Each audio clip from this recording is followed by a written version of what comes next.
All right, welcome to our final look at Ernest Holmes's creative mind and success. Today, we're getting right to the heart of it, distilling the most powerful ideas from the book. You know, the ones that really give you a blueprint for shaping your own reality.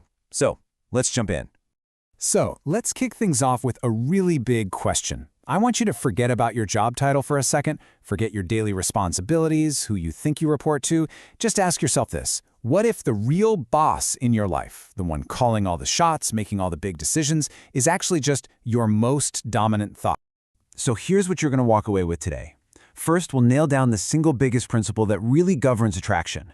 Then, I'm going to give you a modern, practical checklist for taking control of your thinking.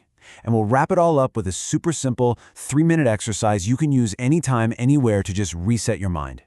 All right, Section 1, your thought is the boss. Let's really dig into this foundational idea that Holmes built everything on. And it's pretty simple, really. Your inner world, well, it's the blueprint for your outer world. So Holmes has this great term for it, your mental atmosphere. And a really good way to think about it is like a personal weather system that just follows you around. You know, it's the general climate created by your most common thoughts and feelings. But here's the kicker. This atmosphere isn't just hanging out. No, it's an active force. It's like a magnet, constantly pulling experiences towards you or, pushing them away. And what this means is that there's a direct one-to-one connection here. The pattern that you're running on the inside, the stuff you constantly think about or worry about or even get really excited about, that is exactly what ends up becoming the dominant pattern of your life on the outside. For Holmes, this wasn't just a nice idea. He saw it as a universal law, like gravity, no exception. So what's the direct result of this law? Well, it plays out just like this. And let's be clear, this isn't about being arrogant or anything. It's simply about the scope of your thinking. If you cultivate a big, expansive inner world, you're just naturally going to attract bigger, more expansive results.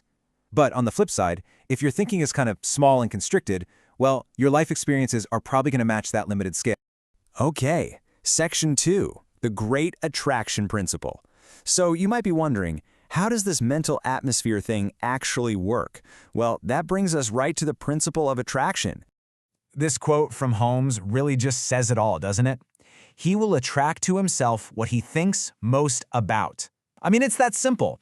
Whatever you hold in your mind, day in and day out, is what you're going to draw into your life. And this goes for everything. The things you love, sure, but also the things you fear, the things you expect. Your mind is basically attracting its own reflection from the world. But listen, this is a really critical point. This is not about passive wishing. It's not about just daydreaming and hoping things work out. Holmes is very clear. He calls it a law of mental tendency. It's about being an active guardian of your mind. It's the conscious, deliberate work of choosing what you focus on.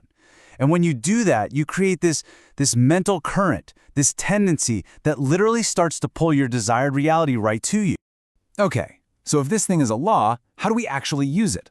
How do we work with it on purpose? That's what Section 3, the final word checklist, is all about. We're going to translate Holmes's final instructions into a modern, step-by-step game plan. All right, here it is. Holmes' final word, broken down into a modern 7-step checklist. Step 1, believe. You have to just accept that this mental law is real and it's always working, whether you pay attention to it or not. Okay, step 2, clarify. Get crystal clear on what you actually want. Your mind needs a specific blueprint to work from. Number 3 is imprint. This is why you consciously think about your goal as if it's already done. It's already a reality. Now, number 4 is a big one, filter. You have to actively, and I mean actively, refuse to entertain negative thoughts that go against your goal. Just don't give them a home in your head. 5th is hold. You got to maintain that positive mental focus with absolute conviction, no wavering. 6th, you have to trust. Have faith that the process is working, that the law is doing its thing. And finally, number 7, act. This is key. Your thoughts and your actions have to be on the same page. You got to walk your talk. Okay, so that checklist is the big picture strategy. But what about the day-to-day practice? Section 4 is all about that, your 3-minute mind reset. Let's turn all this theory into a super simple exercise you can start using literally right now to build up that mental muscle. The first part of this is what I call the 60-second thought audit. Seriously, it only takes a minute. We're just going to do a quick check-in on your current mental state.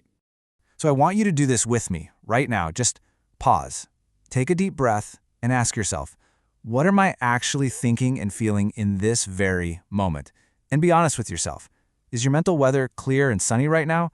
Or is it kind of cloudy with worry or maybe some doubt? The key here is just to notice. No judgment, okay? This is all about awareness. Okay, so once you're aware of where you're at, that's when you have the power to consciously change it. And that brings us to the next part, the 2-minute reset. Now, you're going to deliberately choose a thought that just feels better. Even a little bit better is fine. So if you were thinking about a problem, consciously switch your focus to the solution. And here's the really powerful part from Holmes. Imagine your goal as if it's already happened. It's done. Try to really feel what that would feel like. Spend the next 2 minutes just completely immersed in that vision and that feeling. You know, that simple little exercise, if you practice it every day, is really the key to mastering your own mental atmosphere.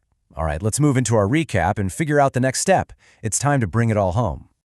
So, what are the big takeaways here? Let's run through them. First, at the end of the day, you really are what you think yourself to be.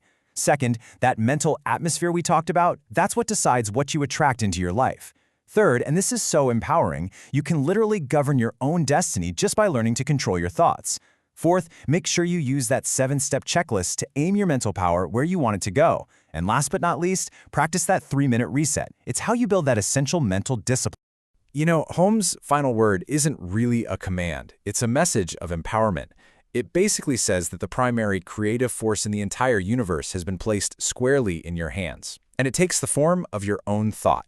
So, the only real question left for you is this: how are you going to choose to use it?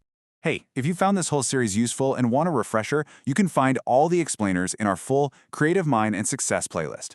Thanks so much for joining us on this journey through the book. And of course, if you want more explainers on timeless wisdom like this, be sure to like and subscribe. We'll see you in the next one.